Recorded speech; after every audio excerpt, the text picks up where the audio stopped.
All right, y'all, welcome to the show. We got a lot to dive into, so in just a second, CNN tells the truth about what's happening in Gaza right now, and this is quite a clip, because, I don't know, you tell me, has this word, the G word, ever been uttered on CNN before in terms of Israel's actions? So we'll dive into that.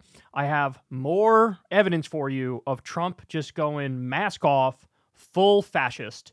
Wait until you hear the law he wants to enact. So I remember when this happened with the Insurrection Act. People were like, well, what the fuck is the Insurrection Act? And you're looking it up, and it's like this super old law, and he wants to invoke it to go after George Floyd protesters. We got another example of something like that, and it's going to blow your mind. Then we'll get to Tim Walz has been released from the basement. He is dismantling Fox News hosts to their face. Michael Moore has a scorching hot Biden take that I want to share with all you guys. And then later on, we have a MAGA pastor delivering one of the most insane prayers I've ever heard in my life. And he's taking aim at, and I quote, homosexual lesbian spirits. Okay. All right, so you guys know the drill. Everybody do me a big favor. Please like and subscribe, and you can support the show on Patreon. $2 a month or $5 a month goes a long way. We don't take any money from any billionaires or any foreign governments, or we don't even have any brand deals or anything like that. It's the default ads on YouTube and your guys, small dollar donations that keep us going. And a massive thank you to everybody who does support this channel. It could not happen without you. Could not happen without you. All right. So here we go. Let's go ahead and dive into it. So this video shocked me. This is on CNN. On CNN, they're talking about Israel and Gaza, and we get this truth bomb dropped. Here we go. This humanitarian crisis with the additional factor of Gaza is about to enter the winter, which often brings heavy rain to the region.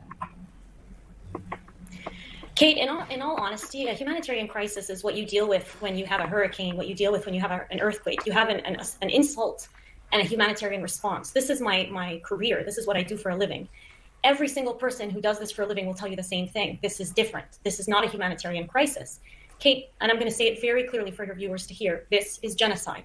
When 70% of the population that are killed are women and children, when the population is starved of food, of water, of medicine, when you have attacks, repeated attacks on all the hospitals, the clinics, the aid distribution sites, the humanitarian aid agencies that try to help.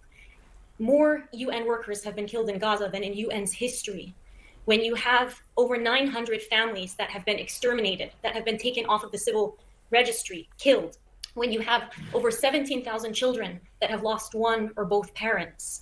When you have bakeries, aid distribution sites, churches, mosques, schools, and in the last 3 days, in the last 24 hours, in fact, a hospital today that was bombed, as you just reported, the hospital where I personally was working, and I can tell you, they are working every second of every day to try and sustain life when Israel's strategy and evidence on the ground suggests that they're doing the exact opposite. They were targeted today. There was a rehabilitation center that was targeted in the last 24 hours, and there was an orphanage that was targeted earlier this week. These are the types of places that are being targeted. And so it's really hard to hear it over and over and over again, framed in the way that it's being framed in the media, which frankly, Kate, is very misleading. It is very misleading. 365 days of this. Death tolls that are so far outdated. We have no idea how many people are killed, but I am genuinely afraid about what we're going to find out when the dust settles. History books will be written on this, and countries will have to reckon, media agencies will have to reckon with their major role in the genocide of an entire population and in the destruction of humanitarian law and rule of order. The U.S. doctors who were in Gaza, I believe it's 99 of them, released what's called the Gaza letters, and we covered it the other day. And they explain in detail the things that they've seen, like they've, like on a daily basis, children would come in with very specific gunshot wounds directly to the brain and to the heart. A doctor said, I've never held a child's brain in my hand, but once it happened once, it kept happening. Like deliberate targeting of children. And according to these 99 U.S. doctors who were in Gaza, they say the death toll is at least 118,000. And that's on The Lancet says it's at least 186,000 direct war deaths and indirect war deaths. And look, just so everybody understands, this is how this kind of stuff functions, right? Every time there's a genocide or there are continued atrocities, in the moment, we never have all the information. We never have all the numbers, and we might never actually know the exact number. But it's almost always a massive and severe undercount in the moment, right? And this is why, the UN numbers are at like 41,000 dead Palestinians. I often use on this show the Med Monitor numbers. That's another human rights group. Their number has always been a little higher than the UN at 48,000 dead Palestinians. I think they just crossed 50,000 actually, dead Palestinians. But even that, like that's only hardcore, verified, have the records, that plus people still under the rubble who've been there for an extended period of time and they have no chance of living. But what I'm seeing now is consistently experts in the field coming out say it's almost certainly over 100,000 dead. And what I need you guys to all understand is that is not just a number. It is so easy to come out here and say 100,000 plus dead. That is not just a number. That is over 100,000 individual, specific stories of people with hopes and dreams and families and things they care about and places they go and jobs and interests in school and games they like to play. Like these are all people. And the Med Monitor numbers say it's at least 90% innocent civilians who were killed. This CNN reporter is 100% verifying that and basically saying, if you call it a humanitarian crisis, you're basically doing genocide apologia. And I think that's fair. I think that's accurate. And she seems like since she's been on the ground, her eyes have been, her eyes have been opened and she realizes, Jesus Christ, we are not doing this justice.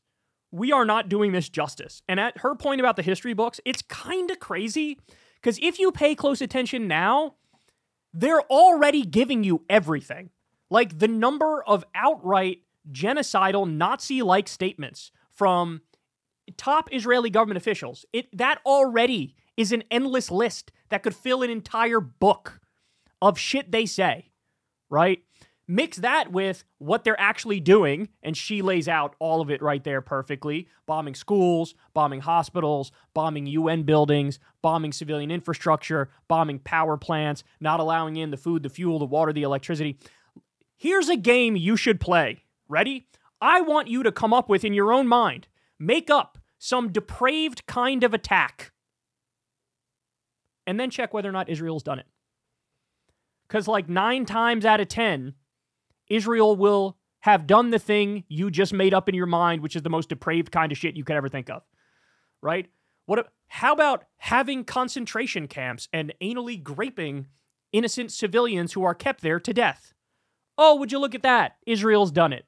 How about firing gas at Irish UN peacekeepers in Lebanon? Yep, that's right. Israel's done that too.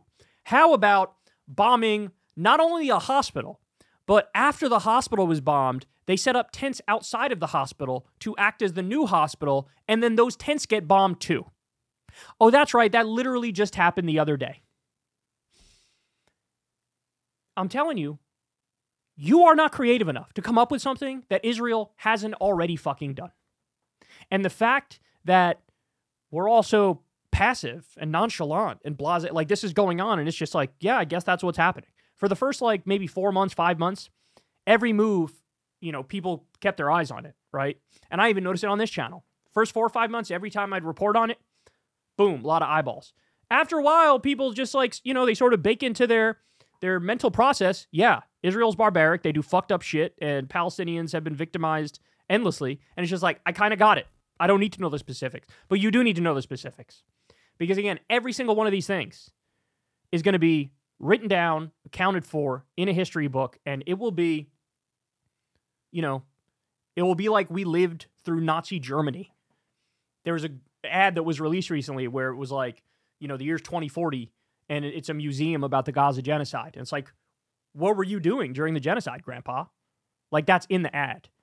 And here you have a CNN reporter in real time. CNN, corporate milquetoast media. And they're talking like this. That tells you everything.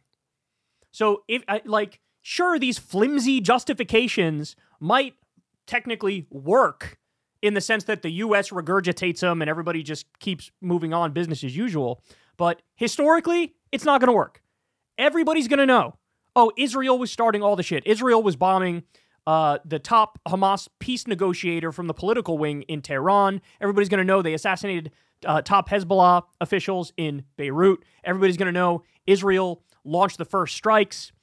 And everybody also, by the way, here's an interesting fact. You know, I saw Mehdi talking about this week. Isn't it weird? You get all these stories of Israel bombs an orphanage and a hospital and these innocent people and those innocent people. And then it's like, oh, and Hezbollah attacked in Israeli military base. So it's so bizarre that the ones who are called terrorists endlessly here in the U.S., wow, look at that. Iran the other day attacked an Israeli air base. Hezbollah attacked an Israeli military base. Isn't it weird? So Israel gets to attack all these civilian targets, and no matter what, they're not called terrorists. And then Hezbollah and Iran could attack military targets, and somehow they're still terrorists.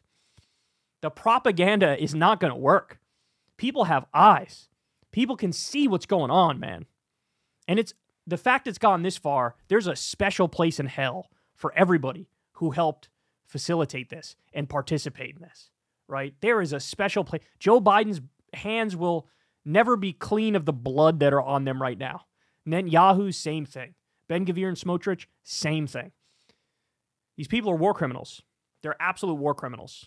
And I've run out of ways to describe this accurately for you guys because nothing I can say can do justice to what's actually happening on the ground, the pictures and the videos and the reality. And this CNN reporter seems genuinely shocked and taken aback by the nature of what's going on in 2024. Hey, y'all, do me a favor and like and subscribe. It helps out big time in the algorithm. Click the bell as well for notifications when videos drop, and watch that video on screen right now.